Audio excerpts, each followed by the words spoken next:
ब्राह्मण बेटी के लिए अखिलेश ने खोला खजाना। ब्राह्मण समाज के लोग बोले यही है असली नेता।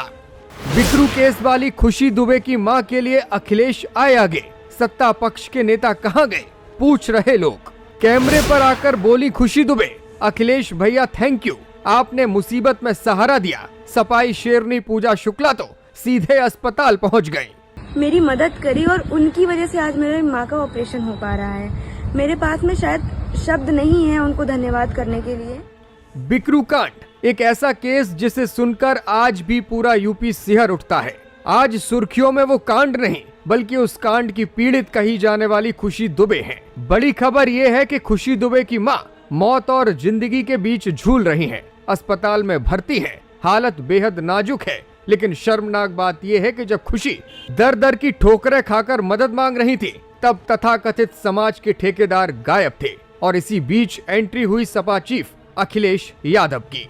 और मेरी माँ बहुत जल्दी ठीक हो जाएंगी और आप बहुत अच्छे हैं। मैं बस आपका शुक्रिया अदा करना चाहती हूँ। खुशी दुबे जिसकी शादी के महज 3 दिन बाद उसका सुहाग उजड़ गया था, जिसे महीनों जेल की काल कोठरी में रहना पड़ा, आज जब उनकी मां अस्पताल में भर्ती है तो परिवार के पास इलाज तक के पैसे नहीं हैं। खुशी ने अपनों के आगे हाथ फैलाए, नेताओं के दरवाजे खटखटाए, लेकिन लोगों की बेरुखी देखिए, कोई आगे नहीं आया। क्या यही है सत्ता का वो न्याय जिसका वादा उससे किया गया था? आज मेरी माँ इतनी ज्यादा बीमार है कि उन्हें एडमिट करना पड़ा। एडमिट करने के बाद डॉक्टरों ने जांचों के दौरान बताया कि उनका ऑपरेशन होना है और जो ऑपरेशन की फीस बताई वो मेरे घर की परिस्थिति इतनी अच्छी नहीं थी कि मैं उस पैसे को भर सकूं और अपनी माँ की जिंदगी बचा सकूं। कहते हैं कि जब सब रास्ते बंद हो जाते हैं तो कोई न कोई उम्मीद की किरण जरूर सामने आती है। खुशी दुबे की गुहार आखिरकार अखिलेश यादव तक पहुंची। अखिलेश यादव ने बिना देरी किए आर्थिक मदद का हाथ बढ़ाया। इतना ही नहीं, सपा की तेज तर्रार नेता पूजा शुक्ला को अस्पताल भी भेज दिया। पूजा ने न सिर्फ खुशी का हौसला बढ़ाया, परिवारीजनों से बातचीत की, बल्कि ये संदेश भी दे दिया कि मुश्किल की इस घड़ी में सपा उनके साथ खड़ी है।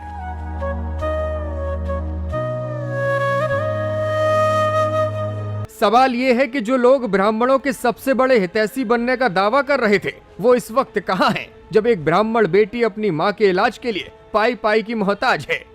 कई लोगों से मदद मांगी, किसी ने मेरी मदद नहीं करी।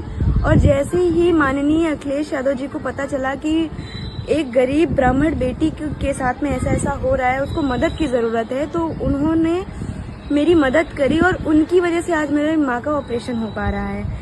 अखिलेश यादव के इस कदम ने सियासत में भी भूचाल लाया है। यूपी के बड़े ब्राह्मण नेता अब खुलकर अखिलेश यादव की तारीफ भी कर रहे हैं। खुशी दुबे ने खुद कैमरे के सामने आकर अखिलेश को शुक्रिया कहा है। ये सिर्फ मदद नहीं, ये उन लोगों के मुंह पर तमाचा है जो केवल चुनाव के वक्त जातियों का कार्ड खेलते हैं, लेकिन जब सच में जरूरत होती है तो नजरें फेर लेते हैं। खुशी दुबे को पहले ही बहुत कुछ सहना पड़ा है। नाबालिग होने के बावजूद उन्होंने जेल का दंश झेला और अब जब अपनी मां को बचाने की वो कोशिश कर रही हैं, तब भी उन्हें संघर्ष करना पड़ रहा है। आज पूरा यूपी पूछता है कि क्या खुशी दुबे का गुनाह इतना बड़ा है कि उसे और उसके परिवार को यूं ही छोड़ दिया जाए? अखिलेश यादव की मदद ने साबित कर दिया कि राजनीति से ऊपर इंसानियत है।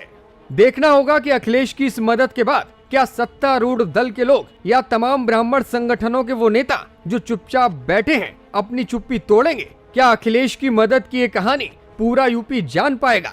क्या ब्राह्मणों पर लगातार हो रही सियासत में असली पीड़ितों के लिए कोई आगे आएगा, या फिर यूं ही ब्राह्मण सियासत के नाम पर तमाम भारतीय जनता पार्टी के ब्राह्मण विधायक मीटिंग करके सत्ता में अपनी भागीदारी पाने की कोशिशें ही करते रह जाएंगे? मैं उस बिकरू कांड से हूँ जिसमें मुझे निर्दोष बताया गया था। हालांकि निर्दोष होने के बावजूद मुझे 2.5 साल जेल में रहना पड़ा और 2.5 साल जेल में रहने के दौरान मैं और मेरे माता पिता ने बहुत सारी मुसीबतों का सामना किया था।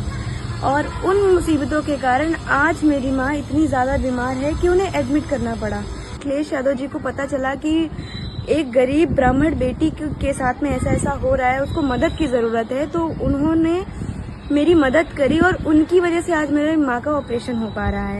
आपकी वजह से मेरी माँ को आज हम फिर से एक बार मिल पाएंगे और मेरी माँ बहुत जल्दी ठीक हो जाएंगी। और आप बहुत अच्छे हैं। मैं बस आपका शुक्रिया अदा करना चाहती हूँ।